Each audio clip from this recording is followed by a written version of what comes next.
Hello, Bob. Thanks for joining us today. Can you tell us about your typical day in the village? Oh, just the usual.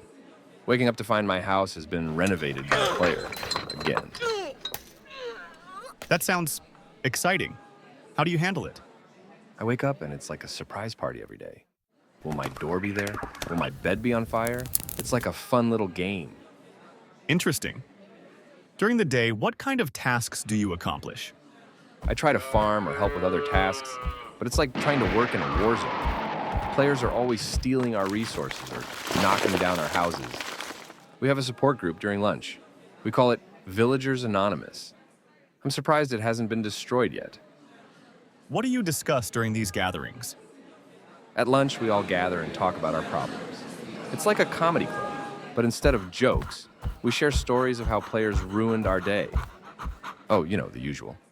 Zombie spawns because someone broke a torch, or our home's being destroyed. Again. It's like Groundhog Day, but with more explosions. How often do you deal with zombie attacks? How do they happen? Sometimes players break the torches around the zombie spawners, which lets them spawn. Because what's a day without a few dozen zombies trying to eat us, right? We defend our homes as best we can, but it usually doesn't matter. The players don't even notice that Farmer Joe was missing anyway. What happens after these attacks? After the zombies leave, we celebrate. It's like a mini party every time we survive another day without too much damage. You learn to adapt, but sometimes it feels like we're just trying to survive the players more than anything else. It's like living in a real-life video game, but without the fun part. Huh, that's funny. Thanks for sharing your story, Bob.